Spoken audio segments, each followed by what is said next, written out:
an déjà que le Togo expérimente une inclusion financière au profit des masses les plus pauvres.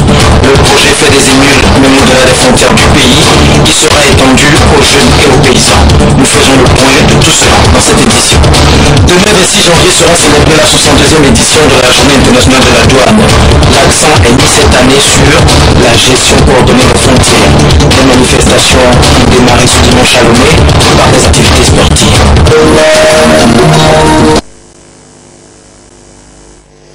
Bonsoir, émotion et recueillement hier à Sarakawa, triste souvenir de l'accident d'avion qui a coûté la vie au collaborateur de l'ancien chef d'État togolais Gnassingbé Eyadema. À l'époque, le président lui-même était sorti indemne du drame, mais légèrement blessé. Il était 15h37 ce jour-là quand le DC-3 présidentiel croisa contre toute attente la piste d'atterrissage pour s'écraser en pleine brousse. Le traditionnel dépôt de gerbe au mausolée érigé pour immortaliser le sinistre a été honoré par le chef de l'État. Le récit de Nestor Moussou. C'est l'épave du DC-3 présidentiel après son crash à Sarakawa le 24 janvier 1974. Ce jour-là, le père de la nation, Gnassingbé Eyadema, a quitté Lomé pour Kara. Mais son avion a été victime d'un attentat dans lequel des Togolais ont perdu leur vie. Chaque année, le peuple togolais commémore cet événement. Cette année encore, c'est le chef de l'État qui a présidé la manifestation anniversaire.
C'est à 15h37 que le crash s'est produit le 24 janvier 1974. Et c'est à cet instant précis que le président de la République, François Gnassingbé, a déposé une gerbe au mausolée érigé en mémoire des victimes.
De mémoire, l'assistance a réécouté le message adressé à la nation au soir de l'événement par le président Gnassingbé Eyadema.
Sarakawa a marqué un tournant dans le parcours du Togo vers son émancipation économique.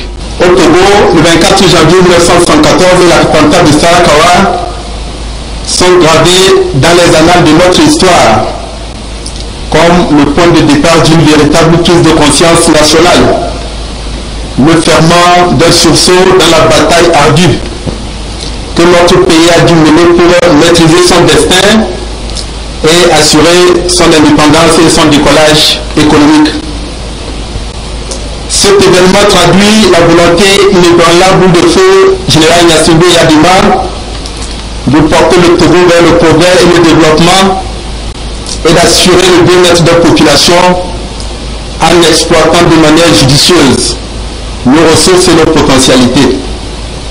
Mesdames et messieurs, l'attentat de Sarakawa constitue une histoire tragique, une histoire poignante aussi, celle des visionnaires de ce grand homme d'État animé d'un patriotisme ardent, qui a lutté avec foi et discipline, au péril de sa vie pour préserver l'honneur et les intérêts majeurs de notre pays.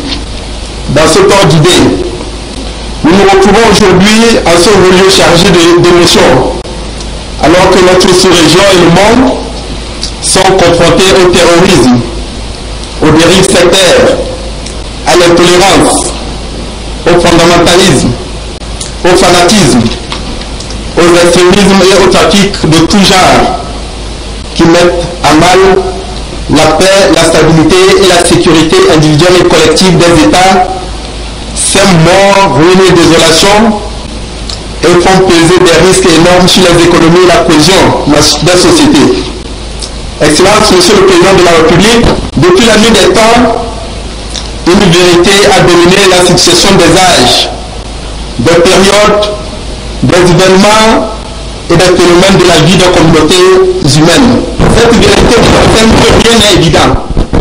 Chaque jour, vous tracez avec détermination, sagesse et sérénité et vous montrez la voie avec des résultats probants.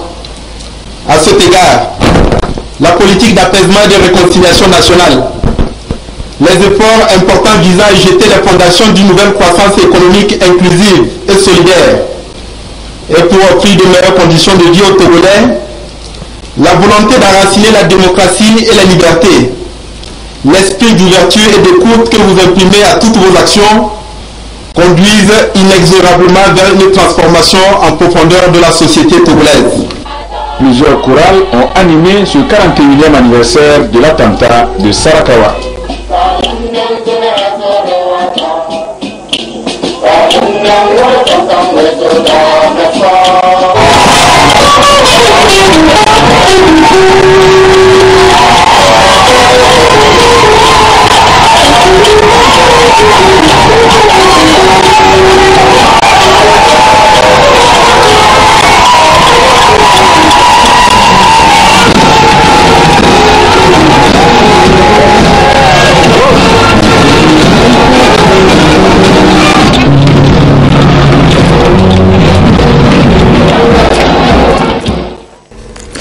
Cet accident est considéré comme un événement majeur qui constitue le point de départ de la libération économique du Togo.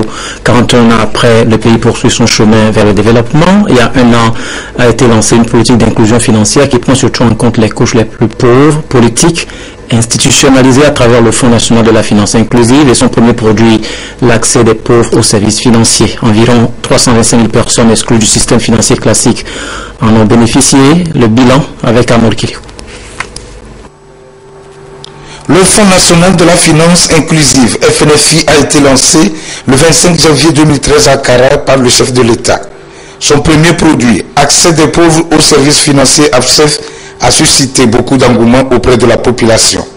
La simplification des procédures d'accès au crédit, l'organisation des femmes en groupement solidaire et leur formation, l'appui technique et logistique apporté aux institutions de microfinance sont entre autres les atouts du FNFI et les bénéficiaires sont rassurés. 30 000 francs, c'est bon. Petit à petit, l'oiseau fait son nid. Donc, je remercie les banques et les autorités qui nous offre l'argent. Avant, j'achetais 4 bols pour faire le soda. Maintenant, pour les 30 000 là, je vais acheter 10 bols ou bien 15 bols pour faire le soda. Et je vais gagner beaucoup. 32 préfectures ont été sillonnées par la ministre Victoire Toméga Dogbé en 2 mois pour s'assurer du démarrage effectif du produit ABSEF. Une détermination du gouvernement pour qu'aucune personne vulnérable ne soit en marge des crédits ABSEF. Cette tournée a permis également à la ministre du Développement à la base de recueillir les préoccupations des bénéficiaires en vue d'envisager des mesures pour mieux répondre aux attentes de la population. En quelques mois, plus de 300 000 Togolais ont bénéficié des crédits ABSEF. L'État va débloquer en 2015 12 milliards de francs CFA pour permettre au FNFI d'aller plus loin en s'intéressant spécifiquement aux jeunes et aux agriculteurs. Une annonce faite par le chef de l'État lors de son message de vœux adressé à la nation. Tournée d'évaluation et de sensibilisation des syndicats des conducteurs. Une délégation de l'UNATROT, de l'ICICORT et de Lourdes était à Sokolé pour s'entretenir avec les conducteurs et les transporteurs routiers sur le respect et l'application du nouveau code de la route. La marque Bojono. L'Union nationale des transporteurs routiers du Togo, UNATROT, l'Union des syndicats des conducteurs routiers du Togo, UCICOR, et l'Union des routiers du Togo, URT, appellent les transporteurs et conducteurs de la région centrale à plus de responsabilités face aux défis actuels liés au secteur des transports. Une délégation de Lomé a fait le déplacement de Sokodé pour sensibiliser les conducteurs de la région centrale sur l'application effective du nouveau code de la route. Nous avons senti la nécessité de nous déplacer pour demander pour le compte de l'année 2015 à l'endroit de nos gouvernants le sens élevé de responsabilité, de maturité, en invitant tous nos acteurs à veiller à l'application effective du nouveau code de la route. Nous voulons rappeler à tous les acteurs pour élever leur sens civique et sauvegarder ces infrastructures routières pour que le délai qui a été imposé soit atteint. C'est suite au rapport du ministère de la Sécurité publié en novembre dernier que ces syndicats ont trouvé nécessaire d'organiser cette tournée pour sensibiliser tous les acteurs de la chaîne des transports par route sur les comportements à adopter. L'actualité, c'est aussi la révision des listes électorales. Dans la perspective de la prochaine présidentielle, les partis politiques mobilisent leur base. À Tandouaré, les cadres du Parti Unir ont invité les populations à se faire enrôler massivement afin de disposer de leur carte d'électeur. Que l'année 2015 soit une année de santé et de paix pour tous. Un message de vœux des cadres de la préfecture de Tandouar, coordonné par le ministre Aronayak Damhan, à l'endroit des populations au nom du président de la République, Fort Essozina Nyazimbe, président du parti UNIR. Dans les 16 cantons visités, le ministre Yark et les autres fils de Tandouar ont livré un message de pardon, de paix, de concorde nationale, des paramètres sans lesquels aucun développement n'est possible. Le président nous a instruit d'aller vers nos populations, de présenter ses vœux les meilleurs, de dire à nos populations que l'année 2015 est une année électorale. Mais son vœu le plus ardent pour cette année, que ces élections se passent dans la paix. Nous avons profité aussi de cette tournée pour sensibiliser nos parents, leur demander avant d'aller aux élections, il faut avoir la carte d'électeur. Et que la révision des listes a commencé déjà dans la zone numéro 1. Et nous sommes dans la zone numéro 3. Il faudrait que chacun aille vers le centre de vote pour que le moment venu, qu'il fasse le bon choix. Le choix du développement, le choix de la paix, le choix de la sécurité. Justement, les Togolais iront aux urnes bientôt, un rendez-vous citoyen. C'est donc une mobilisation des populations pour le recensement électoral. Nous invitons tout le monde à cultiver l'esprit de paix, à se tolérer pour que nous fassions ces élections sans difficulté. Parce que nous sommes des frères avant d'être de tel ou tel parti. En tout cas, nous, à l'UNIR, ce que nous recommandons, c'est la tolérance. Et nous sommes rassurés que le message est bien passé. Vous-même, vous avez vu l'assistance et la manière dont elle réagit. Au niveau de l'UNI, nous invitons et nous inviterons toujours les jeunes à cultiver l'esprit de tolérance et de mobilisation. La protection de l'environnement, la cohabitation pacifique, le virus Ebola et le FNFI sont entre autres thèmes évoqués. Le ministre Yark a convié toute la population dans sa diversité au comportement citoyen pour construire la patrie dans un climat de paix et de sérénité, cher au chef de l'État, président du Parti UNIR. De leur côté, les enseignants de Tchamba, réunis au sein du cadre de réflexion pour une éducation apaisée au Togo, s'alignent derrière la politique du chef de l'État et entendent soutenir le candidat du Parti UNIR à la prochaine présidentielle. Lamak Bojona. Cette rencontre des enseignants de Tchamba constitue un cadre de réflexion et de sensibilisation sur les actions à mener avant, pendant et après la révision des listes électorales.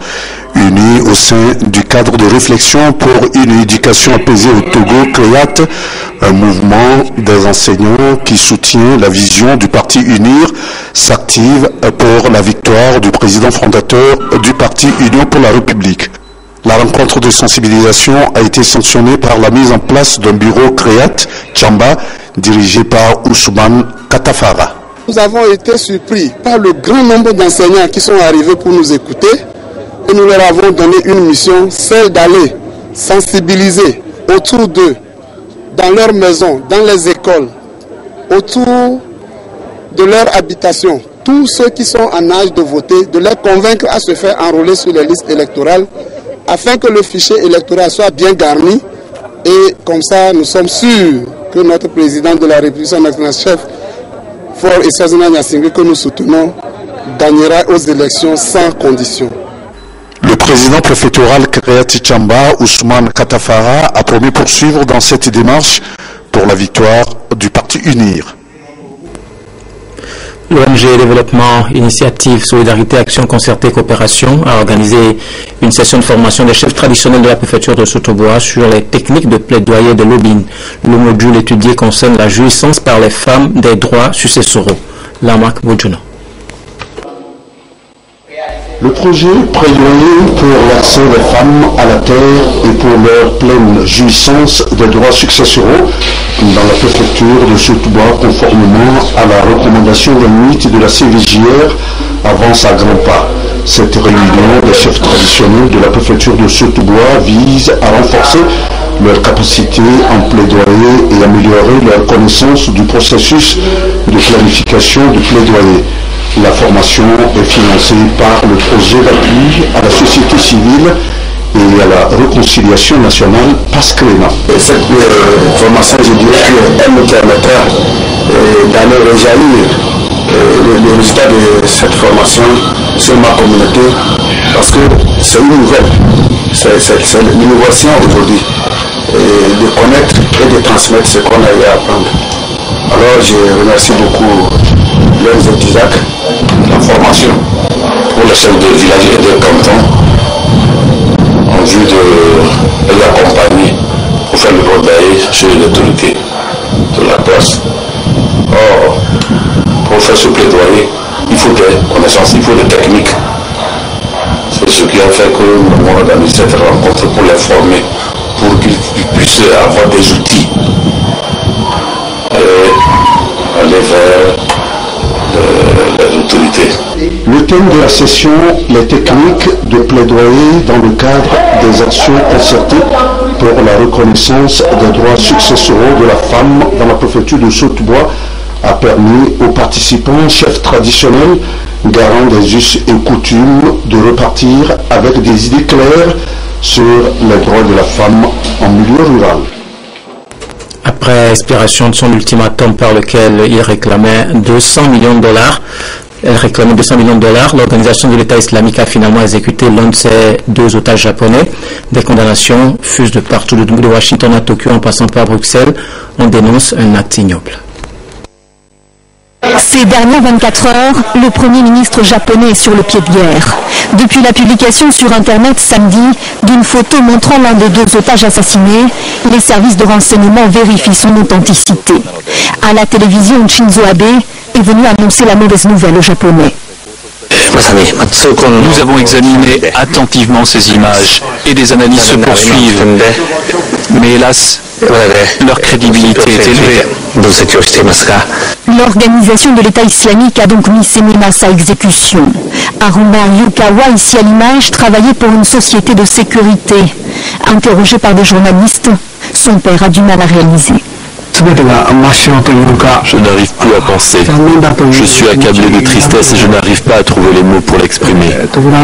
J'ai toujours cet espoir au fond de mon cœur qui me dit que tout ça n'est pas réel. Le journaliste Kenji Goto, ici à gauche, et Haruna Yukawa ont été enlevés en Syrie l'année dernière. Les djihadistes exigeaient une rançon de 200 millions de dollars. L'ultimatum a expiré vendredi. Mais sur la photo diffusée samedi, la voix de Kenji Goto affirme désormais qu'en échange de sa propre vie, ses ravisseurs ne veulent plus d'argent, mais la libération de Sajida al-Rishawi, une djihadiste irakienne détenue en Jordanie depuis 2005. La mère de l'otage est désemparée. Il a l'air très nerveux. Je pense qu'il a peur de ce qui va arriver. Il n'a pas de quoi être optimiste. Ces dernières heures, États-Unis, France et Grande-Bretagne ont fermement condamné ce nouvel assassinat de l'organisation de l'État islamique. Ce dimanche, lors d'une réunion de crise, le Premier ministre Shinzo Abe a appelé ses ministres à tout faire pour obtenir la libération du dernier otage. Le cancer du sein affecte de plus en plus les femmes et se découvre souvent trop tard par ignorance. L'ONG M-Afrique en fait un sujet de sensibilisation et d'information dans l'agenda de la célébration de ses 10 ans. Antoinette Romain va voir. En marge des activités inscrites au programme des 10 ans de M-Afrique, la sensibilisation sur le cancer du sein.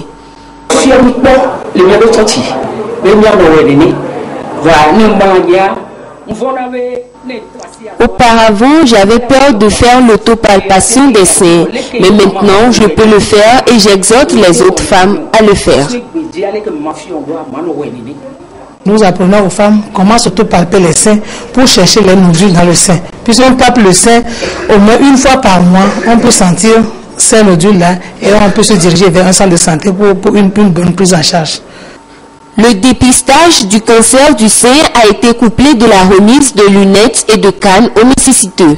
Il faut que toutes les femmes, toutes les jeunes filles en âge de gestation puissent savoir comment faire l'autopalpation des seins. Également, nous procédons au don de verres médicaux. Un match de football prévu pour ce vendredi marquera l'apothéose de la célébration de ce jubilé d'été de M-Afrique. Plan Togo a organisé à Tchamba, dans la région centrale, le lancement du projet Prévention et prise en charge des enfants à risque et victimes de la traite dans la préfecture de Tchamba. Ce programme figure au rang des priorités inscrites dans l'agenda de cette ONG pour cette année. Lamak Bodjana. En dépit d'un cadre législatif renforcé, au Togo, les enfants continuent d'être victimes d'exploitation, de traite et de maltraitance. Face à cette situation, Plan Togo vient en appui au gouvernement togolais pour une meilleure protection des enfants. C'est pourquoi il a initié le projet Protection et prise en charge des enfants à risque et victimes de la traite dans la préfecture de Tchamba. Le lancement des activités du projet a rassemblé pendant 2 jours les partenaires de cette ONG internationale afin de leur permettre d'avoir une compréhension harmonisée du projet. Il s'agira de réduire la vulnérabilité des enfants victimes de la traite ou à risque à travers le renforcement de la qualité de l'éducation et aussi à travers le renforcement des mécanismes de protection communautaire et de cadre législatif ou légal. Vraiment, le projet est bienvenu dans nos communautés parce que dans nos communautés, nous souffrons trop de la traite des enfants. Et vraiment, à l'aide de ce projet, ça va nous permettre d'envoyer beaucoup des enfants à l'école. Et je suis sûr que nous allons l'accueillir avec plaisir. Le présent projet entend aller plus loin en assurant un accompagnement et une prise en charge aux enfants les plus vulnérables ou victimes de la traite et de leurs familles, un accompagnement sur le plan économique. Il couvrira 4 cantons de la préfecture de Tchamba, notamment Bago, Balanka, Kamboli et Koussountou sur une période de 3 ans. Et Il est financé par plan international à hauteur de près de 500 millions de francs CFA. Direction le campus universitaire de Lomé qui bénéficie d'un don de poubelles de la part du Rotary Club Lomé Azur. Le mouvement entend contribuer à la réduction des risques d'insalubrité et au maintien de la propreté sur le périmètre universitaire. Kwasiklé, Gérard Lagodou, Charlotte Moussime.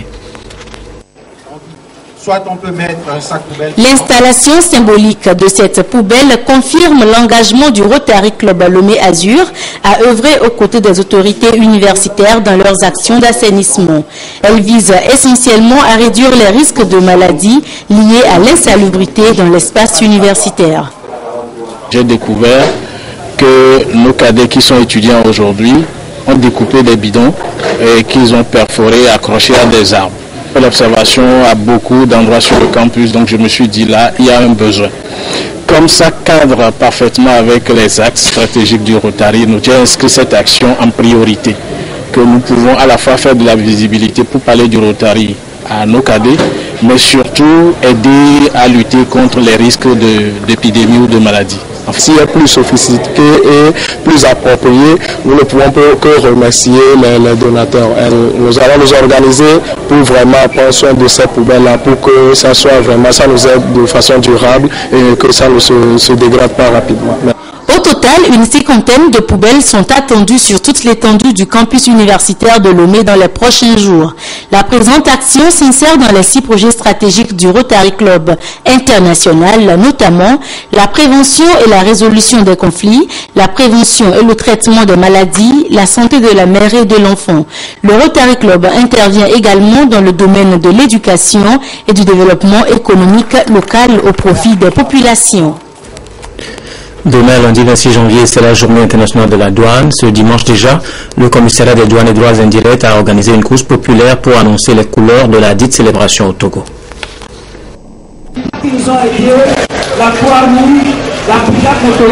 Cette activité annonce la 62e édition de la Journée internationale des douanes. Une journée placée sous le thème « Gestion coordonnée des frontières ». Il s'agit de promouvoir les pratiques et mécanismes du commerce transfrontalier prévus par l'OMD, l'Organisation mondiale des douanes. La gestion coordonnée des frontières est un concept innovant qui permet de réduire le temps de passage en douane. Vous voyez, nous sommes à la frontière ici. Nous avons pour objectif que dès que les personnes et les camions chargés de marchandises arrivent, qu'ils passent moins de temps pour aller en ville ou pour sortir. Je sollicite que les opérateurs économiques viennent pour enrichir les débats qui vont suivre, pour nous permettre d'étoffer suffisamment. Vous savez, il y a l'ossature qui est fixée par l'OMD et il appartient à chaque État maintenant de l'étoffer et de faire en sorte que l'objectif de réduction du temps de passage en douane soit atteint. L'Organisation mondiale des douanes présente ainsi les avantages liés à la gestion des flux commerciaux et les mouvements des personnes. Cette journée revêt un caractère particulier au Togo avec la participation de l'Office togolais des recettes aux côtés des 280 administrations douanières de par le monde. La Bible est désormais disponible en Tcham, dialecte parlé par le peuple Bassar. La traduction est conforme aux normes imposées par l'Alliance biblique internationale. La version Tcham a été rendue publique au cours d'une cérémonie grandiose, comme relate Nestor Mouzou. En pays Bassar, la langue parlée est le Tcham. La Bible est aujourd'hui disponible dans cette langue. C'est la Bible en Tcham qui est dédicacée à cette rencontre organisée justement à Bassar. La traduction de la Bible en Tcham est le fruit des efforts conjugués de la SEB, Association chrétienne des églises de Bassar, de la Société internationale linguistique SIL Togo-Bénin, de Wycliffe Togo, de l'Alliance biblique universelle et celle du Togo, et surtout du travail remarquable de 2 linguistes traductrices britanniques. Il s'agit précisément des sœurs Monica Cox et Sheila Klunden, installées à Bassar depuis 1967. Elles ont d'abord œuvré pour la traduction du Nouveau Testament qui a été dédicacé le 4 janvier 1992. Le travail pour la traduction de l'Ancien Testament a suivi pour avoir la Bible complète en Tcham. L'édification de l'Église au plan spirituel nécessite que la parole de Dieu, la Bible, soit traduite. Et puis, il faut aussi renforcer le témoignage chrétien. Et les chrétiens rendent témoignage autour de la parole. Quand ils sortent, c'est la parole de Dieu, la Bible qu'ils proclament. Et donc, il faut traduire cette Bible dans les langues que les peuples dans notre pays, en Afrique et particulièrement au Togo, parlent. Voilà donc le premier but. Le second but, il est beaucoup plus culturel. Il s'agit de revaloriser la culture de base du peuple Bassar. La Bible en Tcham a été réalisée en 2 versions. Celle en couleur verte est destinée à l'usage de l'église protestante. Sa traduction a été faite avec 66 livres du canon hébreu, 27 livres du Nouveau Testament et 39 de l'Ancien Testament. La Bible en rouge est interconfessionnelle. En plus des livres de la version protestante, elle a pris en compte 10 autres livres deutéro-canoniques. La Commission électorale nationale indépendante rappelle à tous les électeurs que la révision des listes électorales prend fin demain lundi 26 janvier 2015 à 16h dans la zone 1 comprenant le Grand Lomé et les préfectures de Yoto, Vau, Lac, Bamono, Gio, Ave, Ogou et Cloto. Les électeurs de la zone qui n'ont pas encore accompli ce devoir civique sont priés de le faire avant l'heure de clôture. Par cette même occasion, la CENI porte à la connaissance du public que, quel que soit le lieu où l'électeur se trouve en cette période de révision, il est autorisé à s'y inscrire et à demander un transfert pour voter le moment venu à son lieu de résidence. La CENI compte sur l'engagement citoyen de tous pour la réussite de cette opération de révision des listes électorales. Merci de votre aimable attention. Ce journal s'achève. Un an déjà que le Togo expérimente l'inclusion financière au profit des masses les plus pauvres. Le projet fait des émules même au-delà des frontières du Togo. Nous avons fait le point de tout cela dans cette édition. Demain 26 janvier sera célébrée la 62e édition de la Journée internationale de la douane. L'accent est mis cette année sur la gestion coordonnée des frontières. Les manifestations ont démarré ce dimanche à Lomé par des activités sportives.